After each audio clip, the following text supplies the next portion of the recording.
आकाशा यासीन आपसे मुखातिब है। नाजरीन, कभी कभी तारीख के औराक अचानक यूं पलटते हैं जैसे किसी खामोश दरिया में अचानक भंवर उठ खड़ा हो।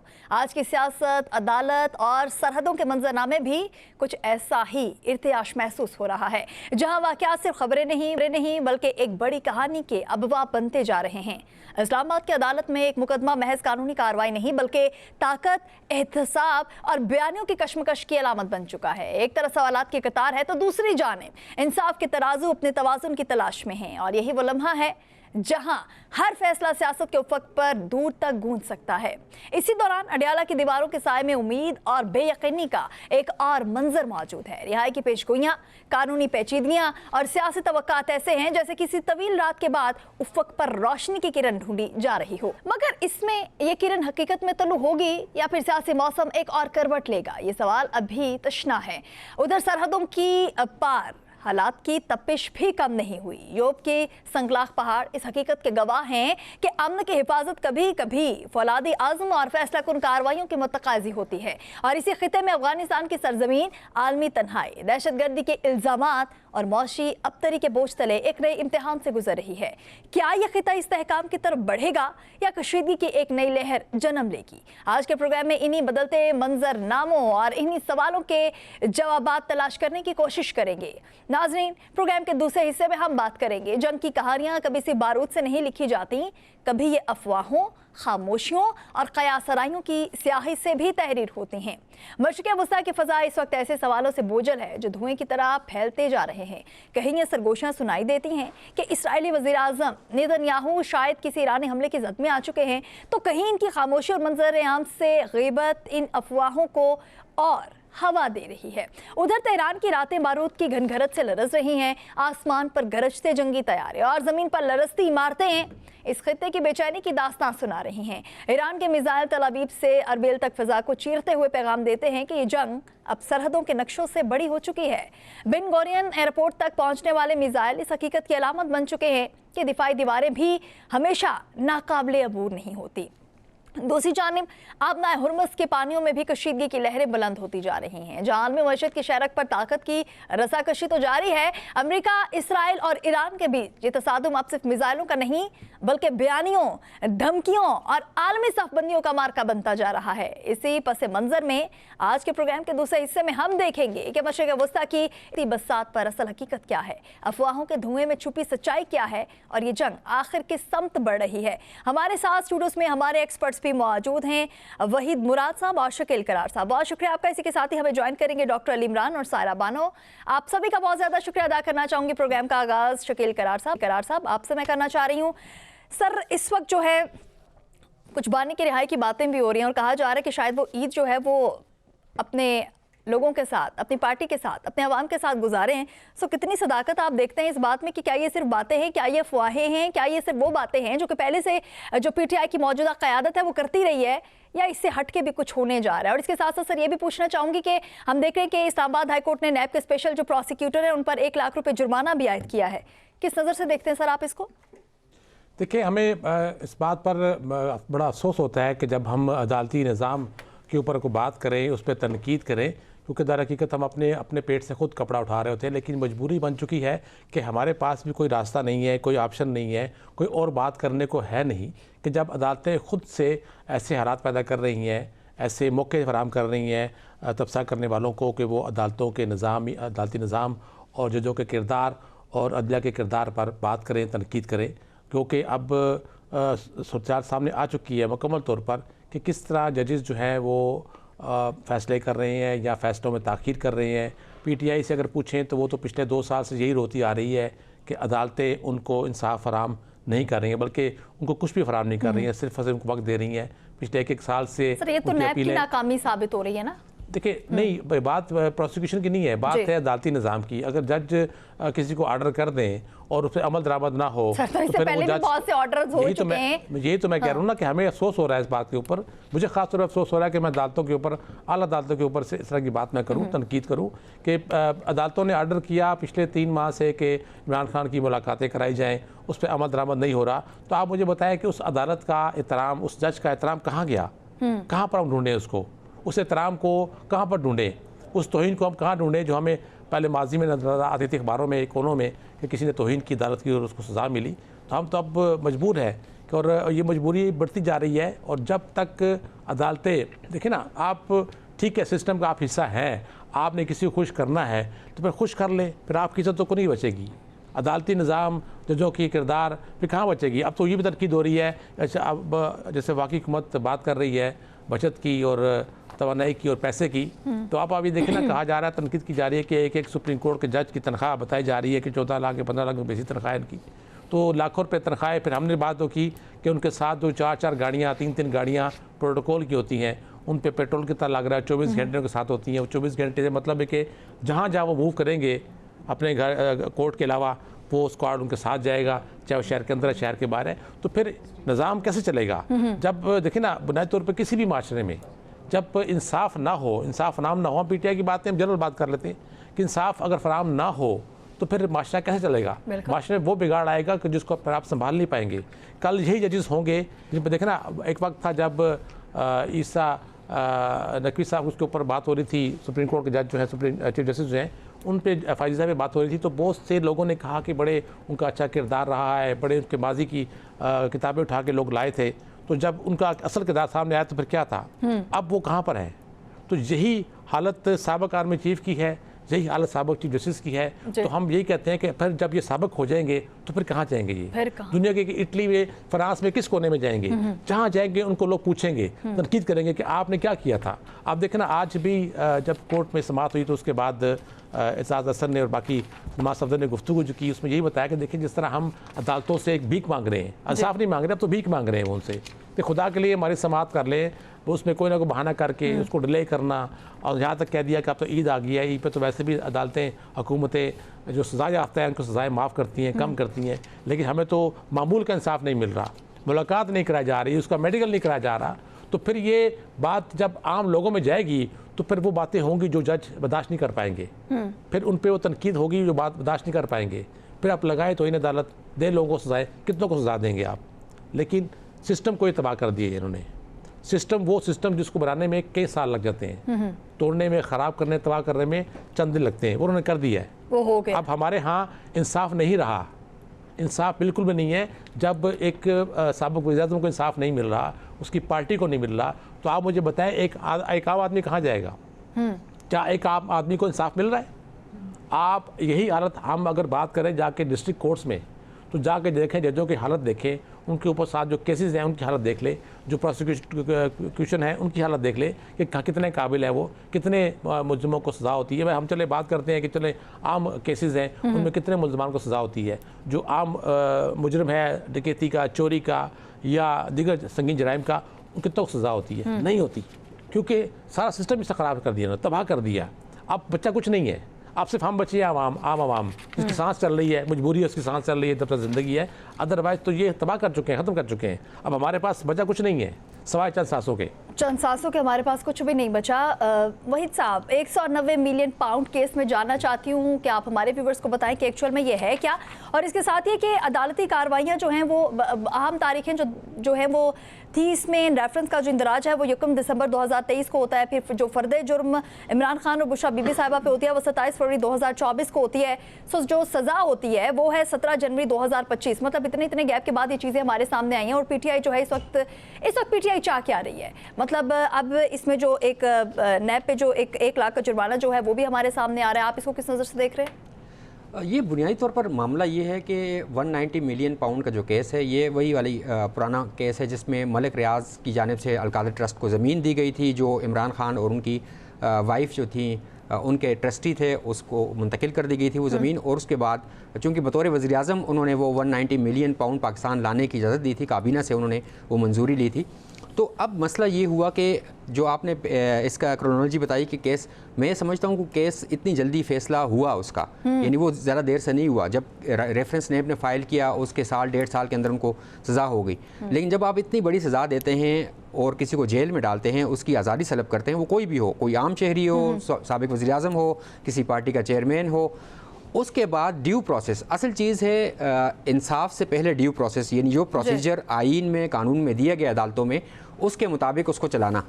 अब वो जब अपील आती है इस्लामाबाद हाई कोर्ट में, तो उस अपील को नहीं लगाया जा रहा। यानी आज 10वीं बार उस अपील पे जो उन्होंने सज़ा के ख़िलाफ़ की है 190 मिलियन के ख़िलाफ़, कि इस सज़ा को सस्पेंड किया जाए। यानी अभी मुकम्मल उसको सुना नहीं जा रहा, उससे पहले उसकी सस्पेंशन के कि उस सज़ा को मुअत्तल किया जाए ताकि कुछ रिलीफ मिले वो उन लोगों को जो जेल में हैं इस सज़ा की वजह से, यानी तहरीक इंसाफ के बानी चेयरमैन और उनकी अहलिया बुशरा बीबी, तो उनको बुनियादी रिलीफ मिले। उसके बाद आप उसको अपील को मज़ीद सुने।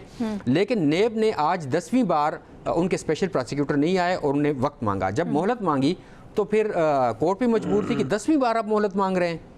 यानी जो मुलजिम है या मुजरिम इसमें करार दिए गए हैं, उनके वकला मौजूद हैं, वो अदालत को कहते हैं कि केस चलाएं, हमें सुन ले। तरफ से ताखीर जो है वो देखने जी, में आई। नेब की तरफ से। अब इसमें एक और हम तो बज़ाहिर हम जर्नलिस्ट, हम देखते हैं टीवी पे और अखबारात में खबरें आ जाएंगी, सोशल मीडिया पे भी, कि जी 1 लाख रुपए जुर्माना कर दिए, जी 1 लाख रुपए जुर्माना कर दिए। ये एक है सिम्बॉलिक, यानी अलामती है। मसला ये कि वो 1 लाख रुपए क्या नेब चेयरमैन की जेब से जाएंगे, क्या वो स्पेशल प्रोसिक्यूटर की जेब से जाएंगे? कौमी ख़जाने से जाएंगे ना। दूसरी तरफ अगर हम देखते हैं तो वो कहाँ जमा होंगे? कौमी ख़जाने में जमा होंगे, यानी इस्लामाबाद हाई कोर्ट ने ले लें। असल चीज़ नहीं, असल चीज़ ड्यू प्रोसेस कि आप ये बताएं कि इतने बरस हो गए हैं, आपने एक सज़ा दी हुई है, लोग जेल में बैठे हुए, आप केस क्यों नहीं चला रहे? उस सज़ा के ख़िलाफ़ अपील क्यों आप नहीं सुन रहे?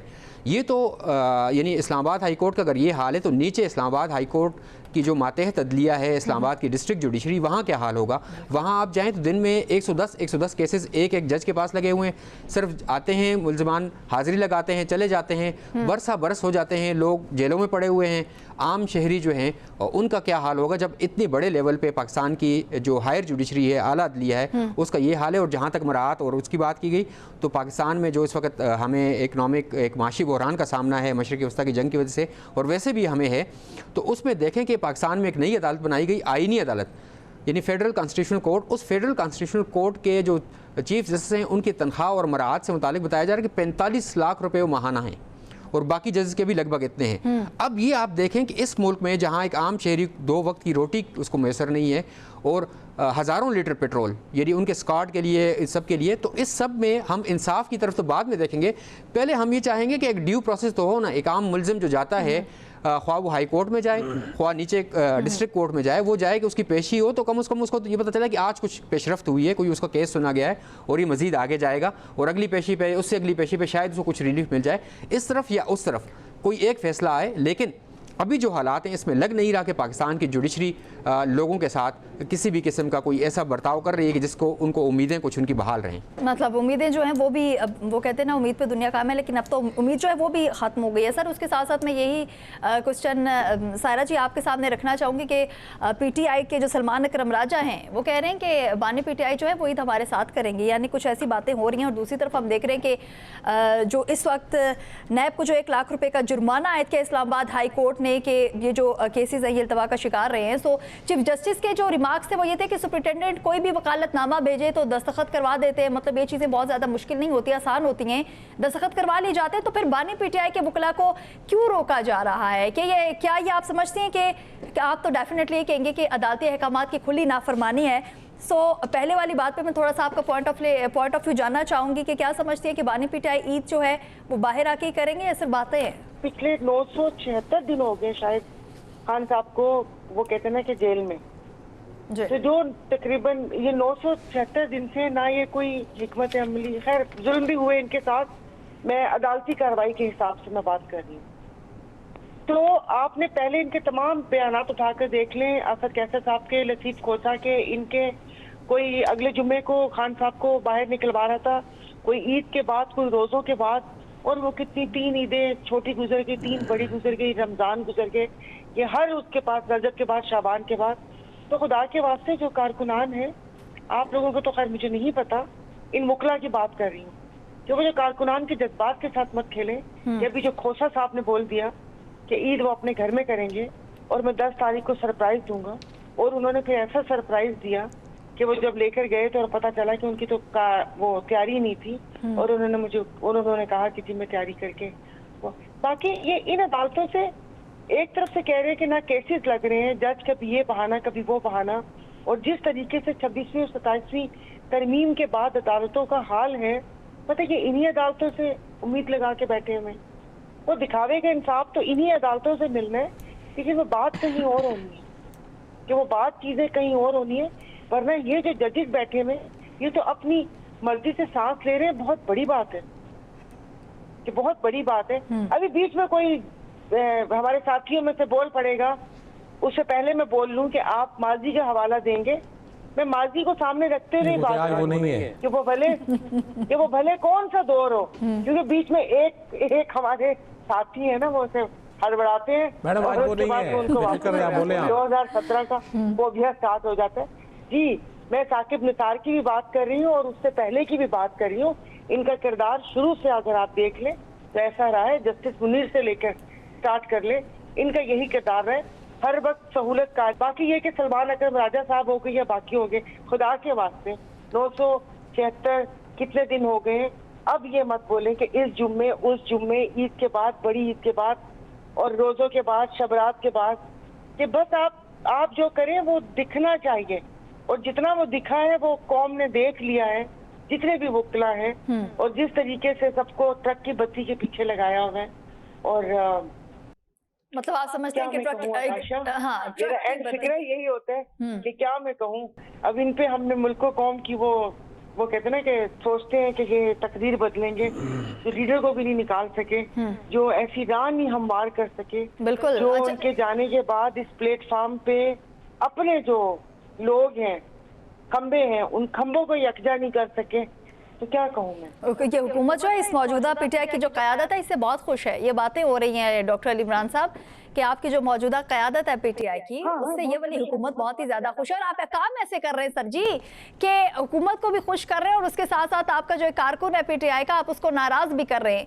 अब क्या समझते हैं कि जो एक बहुत बड़ी बात जो है वो की गई है कि ईद जो है वो बानी पीटीआई हमारे साथ गुजारेंगे, कानूनी बुनियादों पर ये ऐसा कोई मुमकिन है या सिर्फ पार्टी कारकुनान को एक हौसला देने की एक और कोशिश जो है वो कर रहे हैं आप लोग? देखिए, अब जो वकला साहबान मेरे सीनियर्स है, मैं आज भी कोर्ट के अंदर मौजूद था, सलमान सफदर साहब के साथ रोस्ट्रम के ऊपर खड़ा था।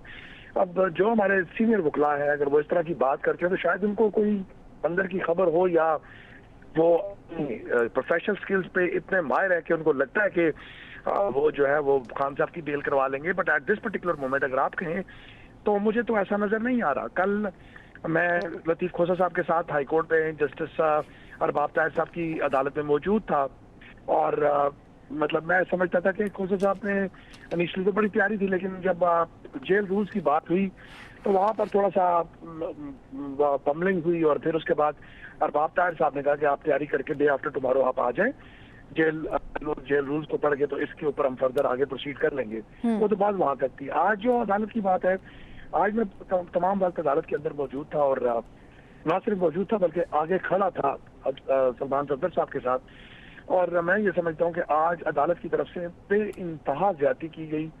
9 दफा इससे पहले नैब एडजमेंट ले चुकी है। आज नैब के जो असिस्टेंट प्रोसिक्यूटर थे या उनके जो नुमाइंदे थे, उन्होंने 2-3 दफा बड़ी हार्श लैंग्वेज इस्तेमाल की अदालत के साथ, जिस पर अदालत भी बरहम हुई, जिसमें चीजें से थोड़ा सा उसको माइंड किया।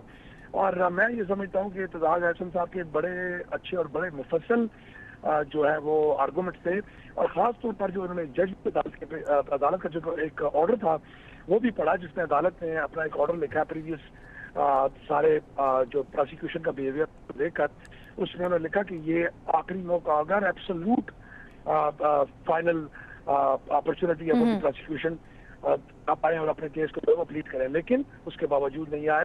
और आज मैंने सलमान सफदर साहब को, जब से मैं सलमान सफदर साहब के साथ काम कर रहा हूँ खान साहब की गिरफ्तारी के बाद से, आज सलमान सफदर साहब थोड़ा अपसेट थे और आज उन्होंने जो हमारे फाजिल दोस्त थे प्रोसिक्यूशन साइड से, उनको भी थोड़ी सी सुनाई और अदालत को भी उन्होंने कहा कि आज जो होता है हो जाए, लेकिन आप हर सूरत इस केस के आज आप फैसला करें, ये हमारे खिलाफ फैसला करें या हमारे हक में। आज मैंने इस केस का फैसला करवाना है, आप इस केस का फैसला करें ताकि हम या तो यहाँ से ये केस आप दिखाई दे रहे हैं। आज बहुत मायूसी का समाचार मैं समझता हूँ कि जस्टिस साहब ने आज जो है वो बड़ी ज्यादती की। लेकिन 26 और 27 अमेंडमेंट के बाद अदालतें इस वक्त इंतजामिया के जेर असर आ चुकी हैं कम्प्लीटली तौर पर। और मुझे जजेस की जो बॉडी लैंग्वेज है वो बड़ी अजीबोगरीब लगती है। आज चीफ जस्टिस साहब से 12 एतजाज अहसन साहब जैसे बड़े वकील और मतलब 50 साल से ऊपर जिस शख्स की प्रैक्टिस हो और वो चीफ जस्टिस आपको खड़े होकर ये बता रहा है कि मेरा तो वकालतनामा भी साइन नहीं करवाया जा रहा, मैंने भेजा और मुझे अडयाला जेल के इर्द गिर्द भी जो है वो फड़कने नहीं दिया जाता। और उसके बाद सलमान सफदर साहब ने कहा कि जनाब 9 मौके इनको दिए जा चुके हैं। आकाशा, मैं खुद कानून का तालिब और प्रैक्टिस लॉयर हूँ, आप यकीन कीजिएगा कि मैंने कभी इस तरह नहीं देखा कि अदालतें इतनी बेहसी और सदमोरी का शिकार हो जाएं कि वो आपको मतलब देखिए रिलीफ तो दूर की है, हमारे केस भी फिक्स नहीं हो रहे। तो फिर जब हम बात करते हैं मीडिया के ऊपर, ये लोगों में जाके जब बात करते हैं, फिर ये अदालतें माइंड करती हैं कि भाई ये आप अपनी मर्जी के बगैर, वो बड़ी अच्छी बात की सारा बारों ने कि ये सांस भी नहीं ले सकते। मैं ये समझता हूँ कि आज भी मैं जो अदालत का रवैया देखा वो ऐसा ही था कि जब तक हमारी कहीं और जगह बात नहीं हो जाती उस वक्त तक ये अदालतें फैसला नहीं करेंगी और ना ही इनके बस में है। सर कहाँ बात करना चाह रहे हैं और किससे बात करना चाह रहे हैं? हम तो बात भी करना चाह रहे हैं, लेकिन ये अदालतें कोई आपसे करना चाह रहे हैं, ये अदालतें में पुश करती हैं उस तरफ कि आप जाएं, आपको इंसाफ नहीं मिलेगा, आपको इंसाफ किसी और जगह से मिलेगा। मतलब जब आपको इंसाफ नहीं मिलता तो मतलब इनडायरेक्टली आपको ये कहा जाता है कि आपने किसी और से बात करनी है, तो वहां पे आपके केसेस सुने भी जाएंगे और उस पर बात भी की जाएगी। तो डूबे हैं सनम, तुम्हें भी ले डूबेंगे। मतलब बहुत दफा ये देखने में आया कि भारत ने जिसके कंधे पे हाथ रखा है ना, फिर उसको मुंह की खाना पड़ी और पूरी दुनिया में बड़े बुरे तरीके से बेनकाब हुआ है। इस वक्त हम देख रहे हैं कि अफगानिस्तान का ये हाल है। अफगानिस्तान के लिए अमेरिका का सफरी इंतबा, तालिबान रजीम आलमी तन्हाई का इस वक्त शिकार हो चुकी है। जो हालात हम भारत में देखते थे या भारत को जिस तरीके से दुनिया में बुरे तरीके से जो भारत एक्सपोज हो चुका था, वही तमाम तर चीजें हम अफगानिस्तान के लिए देखते हैं। सो इस पर बात होगी। यहाँ पर वक्त एक शॉर्ट ब्रेक का, हमारे साथ रहिए।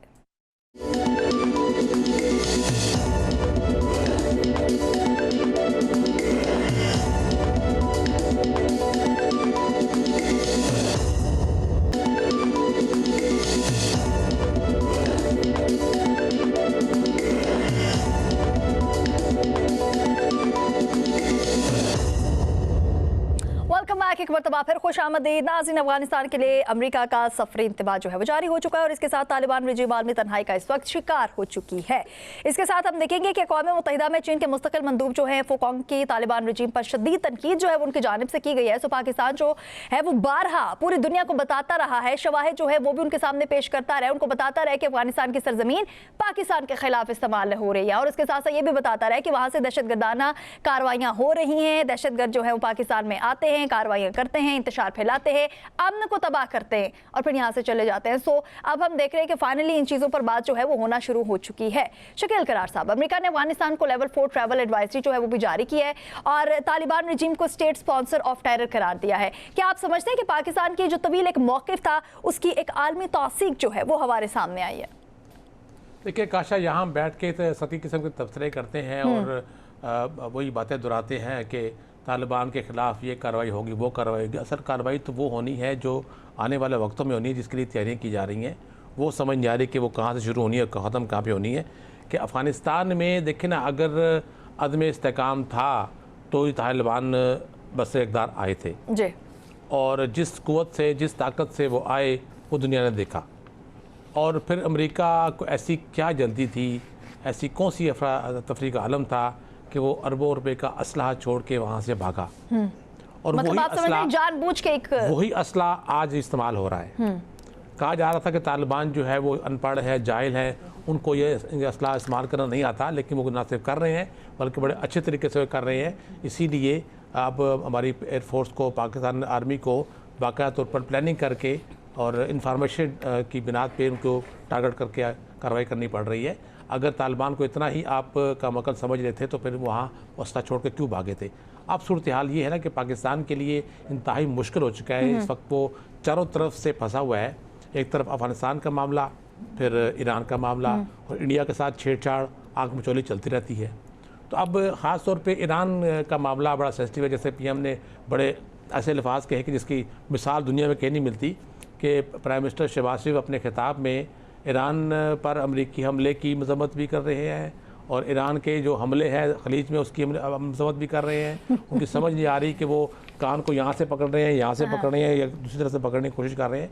तो उनका सिर पैर समझ नहीं आ रहा था कि वो सबको भाई कह रहे हैं, सबको अपना इस्लामी मुल्क तो हमने सबके साथ चलना है ना। सबको खुश रख के शहबाज शरीफ क्या साबित करना चाहते हैं, करना क्या चाहते हैं, असल वो बता दें। इस रजीम में अब पाकिस्तान पहले ही अपने हज़ारों पाक फ़ौज के शहदा के साथ, आम लोगों के शहीदों के साथ बैठा हुआ है। मज़ीद उसके ऊपर शहदा का बोझ ना डाले। पाकिस्तान पहले ही अरबों रुपए के कर्ज़ों में डूबा हुआ है। हर बच्चा आने वाला जो है वो 35 से 40 बल्कि 50,000 तक बताया जा रहा है कि वो बफी बच्चा पाकिस्तान का मकरूज़ है। तो ये कर्ज़ा कब ख़त्म होना है, कब जान छूटेगी पाकिस्तान की कर्ज़ों से, इस पर कोई गौर नहीं करता। बस इस पर बातें हो रही हैं कि अफ़गानिस्तान में ये कर दिया, अफ़गानिस्तान में वो कर दिया गया। भाई अफ़गानिस्तान हमारा इशू नहीं है, इशू इस वक्त अफ़गानिस्तान किसी और मुल्क का है। हम तो उसको अपने अपने अपने सरहदों को बचाने की कोशिश कर रहे हैं। असल मामला जो है वो बात वही है कि अमेरिका के ऊपर है कि वो यहाँ से निकला क्यों इन हालात में, और अब उनका प्लान क्या है। ईरान की सूरत हाल पर अगर बात करते हैं तो ईरान ने पहले ही अमेरिका को, इसराइल को और दुनिया को बड़ा हैरत अंगेज़ मूवमेंट में डाल दिया है। उनको तोकर नहीं थी, और अमेरिकन जनरल ख़ुद ये मान चुके हैं कि जिस तरह ईरान ने जवाबी कार्रवाई की और प्लानिंग से की तो हम उसको बड़ा हल्का ले रहे थे, लेकिन वो तो काफ़ी भारी निकला। और जिस प्लानिंग से वो जवाब दे रहा है, टारगेटेड जवाब दे रहा है। अब पहले कहा जा रहा था कि तो ईरान पर इसराइल ने और अमेरिका ने बम्बों की और मिसाइलों की बारिश कर दी। अब वो बारिश कहाँ गई? अब तो वो कतरे होते हैं ना, बारिश के आखिरी कतरे, वो भी नज़र नहीं आ रहे। जबकि ईरान उसकी निस्बत जो पहले कम दर्जे के और कम कीमती मिसाइल का जवाब दे रहा था, अब उसने बारिश शुरू कर दी है। अब उसने जो है एक नई लहर गुज़श्ता रोज़ शुरू की है, और जिस पे उसने हदफ बनाया है बहरीन को, कुवैत, इराक को और इसराइल को। मतलब आपको जंग खत्म होती नज़र आ रही है? नहीं, ख़त्म होती नज़र नहीं आ रही है, ये चलती रहेगी। इसीलिए ईरान ने प्लानिंग की हुई है, 25-30 साल पहले से प्लानिंग की थी कि वो जंग लड़ेगा। वो 1 साल तक, देखे ना, बताया जा रहा है मतलब ईरान जो प्लानिंग के साथ आया और अमेरिका और इसराइल जो है वो ऐसे ही कूद पड़े इस जंग में। ईरान इन हालात में 1 साल तक बगैर किसी इमदाद के जंग लड़ सकता है।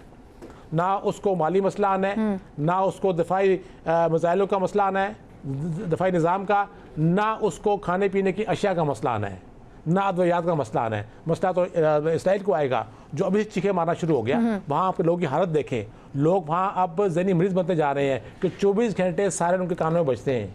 बैठे तहखानों में है, लेकिन तहखानों में भी उनकी आवाज़ उनके दिमाग में गूंज होती है हर वक्त सायरन की, कभी मिसाइल आएगा, कभी मिसाइल आएगा। और रोज़ाना मिसाइल की जो कुव्वत है वो बढ़ा रही है, ईरान बढ़ा रहा है, और उसकी कैपेसिटी उन्होंने देख ली है, इसराइल ने, अमेरिका ने, कि ईरान कहाँ कहाँ पर कैसे टारगेट कर सकता है, साबित किया है। अब ये देखना, दुनिया को दिखाए ना इसराइल कि कहाँ कहाँ पर तबाही हो रही है, कितनी तबाही हो रही है, कितनी इमारतें। असल जो बताया नहीं जा रहा कि वहाँ पर कितने यहूदी अब तक मारे जा चुके हैं। यही कहा जा रहा है कि इतना बड़ा मिसाइल गिरता है, कहा जाए 2 लोग जख्मी हुए हैं बस। ये कैसे मुमकिन है?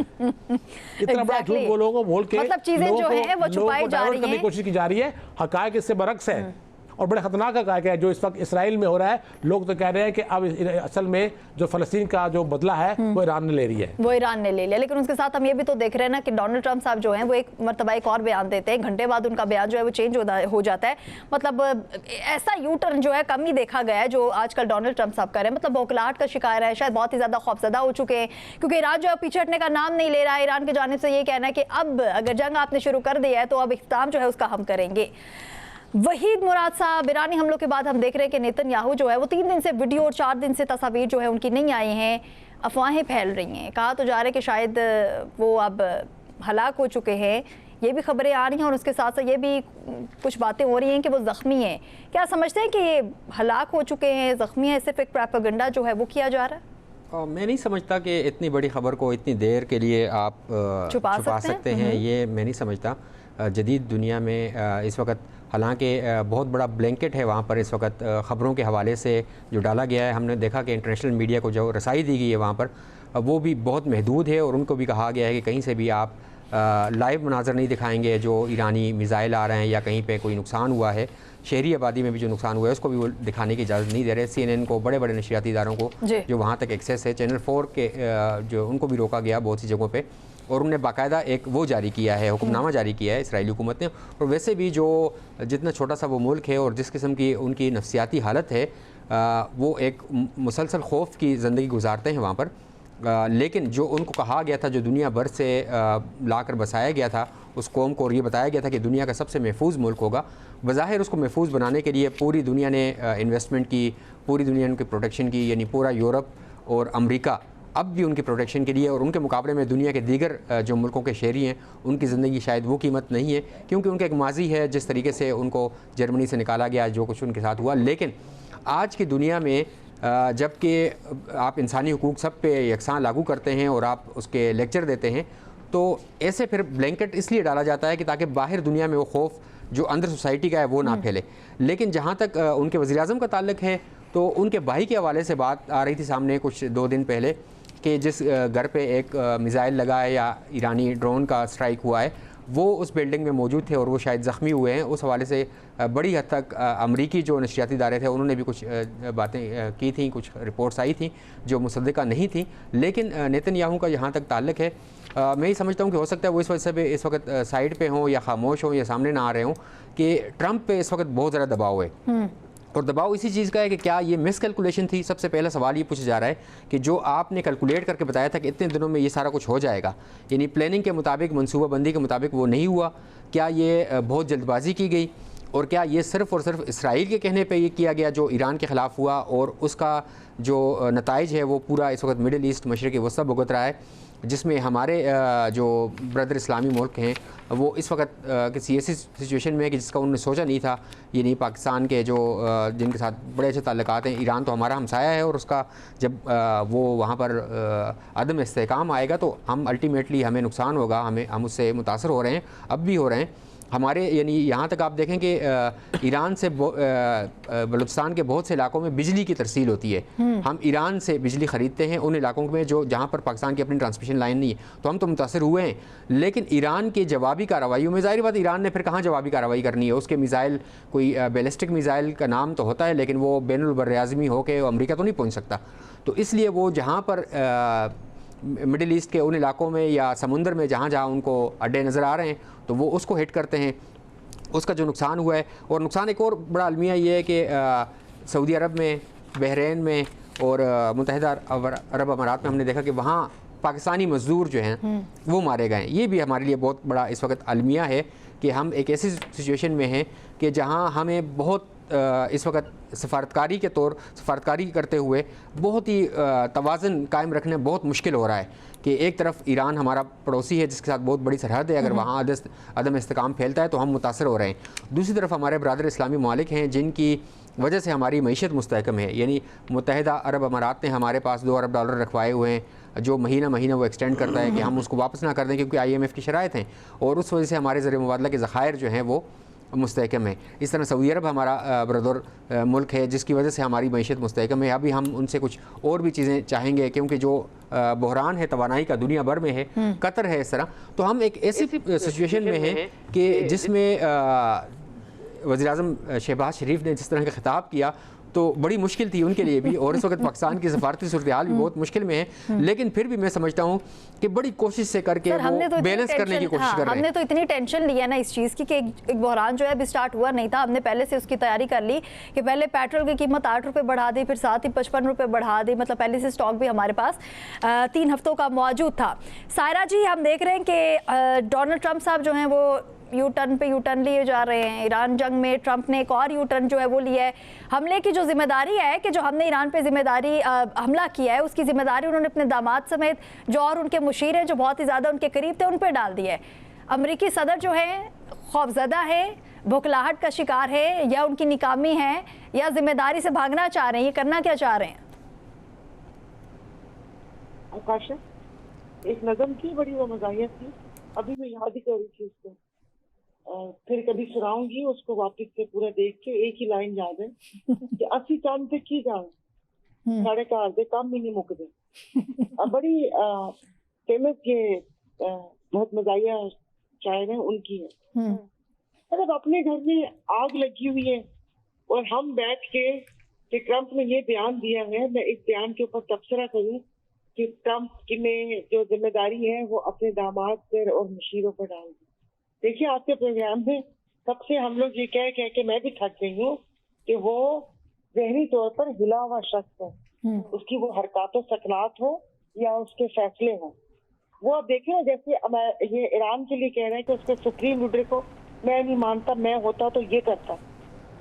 बंदा पूछे, अपने मुल्क में आप मेयर चुनने के इख्तियार तो आपके पास था नहीं, आपकी मर्जी के खिलाफ मेयर आ गया, वहाँ तमाम तर हथकंडों के बावजूद भी कुछ ना कर सके। और मतलब हम लोग जो अपने आप को कहते हैं कि पता नहीं हम कौन हैं, मुस्लिम उम्मा की बात करें कि चले वो तो डट के खड़ा है ईरान, ये जो बाकी आसपास वो जो कहते हैं ना कि जिनकी तलवारें जंग आलूद हो गई हैं, वो इस बयान को या इस बयान को सुन रहे हैं कि हाँ कि, और बड़े उसको प्रमोट भी कर रहे हैं, बड़ी ट्वीट चल रही है और बड़ा सारा कुछ चल रहा है कि ट्रंप ने ये बोला है और ट्रंप ने वो बोला है। ट्रंप भाई पहले तुम अपने घर को तुम देख लो। बाकी अभी वहीद मुराद साहब बड़ी वजीर आजम साहब की तारीफ कर रहे थे, मैं तो बल्कि अब एक वीडियो पैगाम जारी करूंगी वजीर आजम साहब के लिए, उनकी तमाम इन हरकतों सकनात पर, और ये जिस तरीके से उन्होंने वो कहते हैं ना कि ना उन्होंने कोई परेशानी देखी, ना फौतगी वाला घर देखा, ना कोई एक्सीडेंट वाला घर देखा, और भीख का कटोरा मांगने लिए चल गए। और उनके वजीर मुशीर आकर आपको और हमें ये बताते हैं ये पेट्रोल की प्राइस क्यों नहीं कम हो रही। बिल्कुल, ये आप अपने प्रोग्राम में पूछें, जब इंटरनेशनल लेवल पे वहाँ पर एक पत्ता भी हिलता है तो इन सबके पेट में मरोड़ और उनकी तरतल्ली मच जाती है कि आओ किस तरीके से फायदा उठाना है। तो अब ये क्यों नहीं हो रहा, ये हमें दर्द देते हैं। इसलिए मैं अपने साथियों को भी कहती हूँ कि थोड़ी देर के लिए पॉज कर लें अपनी जिंदगी को और इनकी कोई बात ना करें, वरना वो कहते हैं लोगों के रडार पर आप लोग भी आ जाएंगे कि इनकी साथ सूटेड बूटेड लाखों के कपड़े पहनकर आपको और मुझे भाषण देते हैं कि ये आप किफायत शुआरी से काम लें। ये जो अभी टोपी ड्रामा किया था कि भाई ये इनका फ्यूल आधा हो जाएगा, आपके प्रोग्राम में बोला है आधे से ज्यादा तो पैसे लेते हैं, मोनेटाइजेशन लेते हैं फ्यूल के, वो कैसे वापस करेंगे? और अनलिमिटेड फ्यूल में से 50% कैसे होता है? ये नहीं कि फिर अब ये वो वापस से मीम्स और वो कहते हैं व्हाट्सएप वाली बातें हो जाएंगी। ये अपने चीजें जो अभी हाल ही में खरीदी गई हैं उनको बेच देना, मुश्किल फैसले हैं। आप अपनी, मैं अगर वो कहते ना कि कभी कोई घर में ऐसे होता है, कभी कोई आप लड़ाई देखे ना तो कोई बहुत सूखा तीली पहलवान हो तो बंदा कहता हो भाई अपना ढील डोल देख, और फिर घर फड्डे में कूदा हुआ होता है। तो हमें अपनी मुआशी हालत, अपने मुल्क में जो सियासी अदम इस्तेकाम जो 2-3 पार्टीज मिलकर चाहती ही नहीं है, जो इक़्तिदार में उनकी बात कर रही हूँ कि कहीं किसी की बात या कोई टेबल पे बैठ के बात ना कर ले, और इनकी जो वो अयाशियां लगी हुई हैं, ये जो अपने वो हाइनास की तरह, अपने गिद्धों की तरह शक्लें लेकर यहाँ पर आपको और मुझे लूटने के लिए बैठे हुए, वो अयाशियां खत्म ना हो जाए। तो जब हमारी मुआशी और सियासी हालत ये, आपने उस ट्रंप के कहने पे जो 6 जहाजों से 11 तक ले गया आपने, वो उन्होंने बोल दिया कि भाई अब ये अफगानिस्तान ऐसा है। अब ट्रंप ने चौके बोल दिया है हमारे अब्बू ने, तो इसलिए अब हमारा उनके साथ, अफगानियों के साथ कोई बातचीत हम नहीं करेंगे। वो अब हमारा वहाँ पर एक पंगा रहेगा और इंडिया से भी रहेगा। मेरे ख्याल में दुनिया में एक वाहिद मुल्क है जिसने अपने पड़ोसियों के साथ इतना पंगा डाला हुआ है कि हम ना संभल सकते हैं। ये जो कर्जे देते हैं ये जिनके आलाकार बने हुए, कोई एक शख्स सवाल नहीं करता। IMF के कहने पे इनकी गर्दन पे अंगूठा रखा और पेट्रोल की प्राइस बकौल इनके हुज़ैफा रहमान, पता नहीं कौन है वो शख्स, वो उस पे उन्होंने ये बताया हमें। तो IMF अंधा है।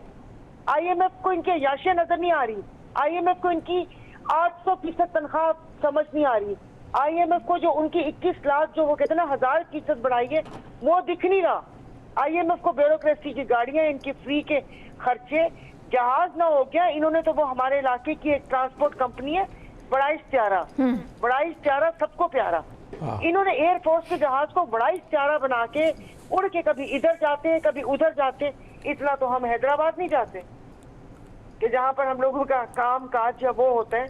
इन्होंने खुदा जाने, मैं इनकी किसी ना उस पे नहीं, आप मुझसे सही सवाल पूछती हैं फिर मैं सवाल को राइट लेफ्ट डायरेक्शन पे लेके। आपने एक जिक्र किया कि ली हुई चीजें जो हैं उनको बेच दिया जाए तो हो सकता है एक आम आदमी की बात हो जाए। सायरा जी, ली हुई चीजों को बेचना ज्यादा मुश्किल फैसला नहीं होगा? क्योंकि बातें करते हैं ना ये लोग के एक बहुत मुश्किल फैसला जो है, एक पेट्रोल बम जो है, महंगाई का बम जो है वहां पर गिराने जा रहे हैं, तो ये बहुत ही मुश्किल फैसला है। सो जो इनकी ली हुई चीजें हैं जो बेचने की बातें होती हैं, तो आई थिंक सो ये बहुत ही ज्यादा, उससे भी बड़ा एक मुश्किल फैसला है। सो ये नहीं हो सकता। अली इमरान साहब, हम देख रहे हैं कि एक सर्कल है और ईरान का, सो उसमें पहले हमें तन तनहा नज़र आया, उसके बाद अब हम देखते हैं कि ईरान जो है उसके साथ बहुत से मुमालिक जो हैं अब उसकी बात भी कर रहे हैं और उसका साथ देने की भी शायद बातें हो रही हैं। आगे चल के देखते हैं कि वाकई वो जो साथ देने की बातें हो रही हैं वो होगा भी या नहीं होगा। उसके साथ हम देखते हैं कि सोशल मीडिया का दौर है, बहुत सी वीडियोस हमारे सामने आते हैं।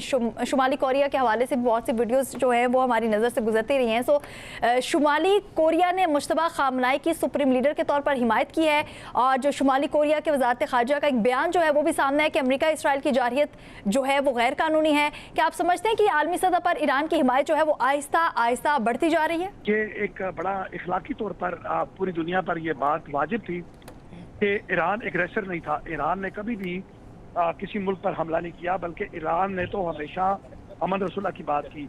जहाँ तक ईरान के मिसाइल्स और दूसरी चीज़ों का जब हम बात करते हैं तो वो देखिए उसमें ईरान को अपने आप अपना बचाव करने के लिए सेल्फ डिफेंस का पूरा हक हासिल है।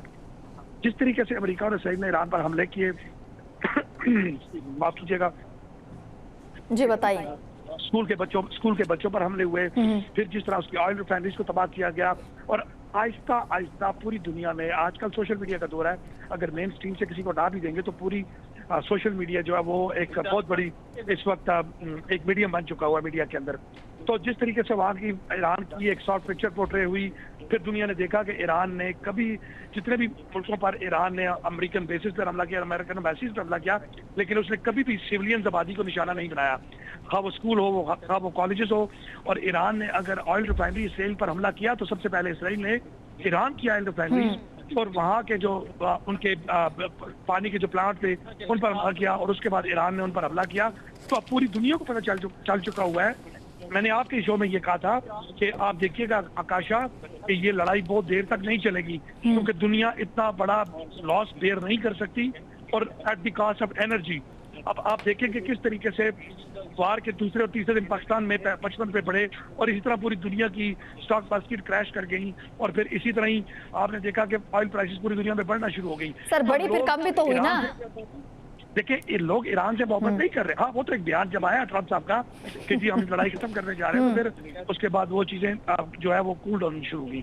अब आप देखिएगा कि आने वाले दिनों में प्राइसेस नीचे भी जाएंगी, बल्कि पूरी दुनिया अमन की बात करेगी कि क्योंकि लोग इतने बड़े लॉसेस बेयर नहीं कर सकते। मैं समझता हूँ ईरान पहले भी पुरअमन था और आज भी पुरअमन है और ईरान पुरअमन रहेगा और ईरान को हक हासिल है कि वो अपने बचाव के लिए अगर उस पर कोई हमलावर होता है, उसके सिविलियंस पर आबादी करता है, तो ईरान को भरपूर उसका जवाब देना चाहिए। जी सर, जिन कीमतों की बात हो रही है ना कि आलमी मार्केट में कीमतें जो हैं वो बहुत ही ज़्यादा बढ़ गई थी, लेकिन एकदम से हमने देखा कि कम भी हो गई हैं, लेकिन हमने उस चीज़ की इतनी टेंशन ली है, हमने उस चीज़ को अपना इतना सर पे सवार किया है कि पाकिस्तान में वो कीमतें जो हैं वो अभी वहाँ पे कीमतें बढ़ी नहीं थी तो यहाँ पे बहुत ही ज़्यादा बढ़ा दी गई थी। और फिर प्राइम मिनिस्टर साहब आते हैं और फिर वो बताते हैं हमारे अवाम को, हमारे लोगों को कि जो कीमतें बहुत ही ज़्यादा बढ़ी हैं ये आगे भी चल के मतलब हर हफ्ते ये कीमतें जो है बढ़ा करेंगी और एक आम आदमी के सर पे वो जो तलवार है वो स्टिल अभी तक लटक रही है और यही कहा जा रहा है कि ये चीज़ें आगे चल के भी होंगी। लेकिन गुड न्यूज़ ये है कि भाई जो तेल की कीमतें हैं वो बहुत ही ज़्यादा कम हो रही हैं। सो ये कि गुड न्यूज़ है। बहुत शुक्रिया वहीद मुराद साहब, शकील किरार साहब, डॉक्टर इमरान साहब और सारा बानो साहिबा। इसी के साथ अपनी मेज़बान आकाशा यासीन को दीजिए इजाज़त। खुदा हाफ़िज़।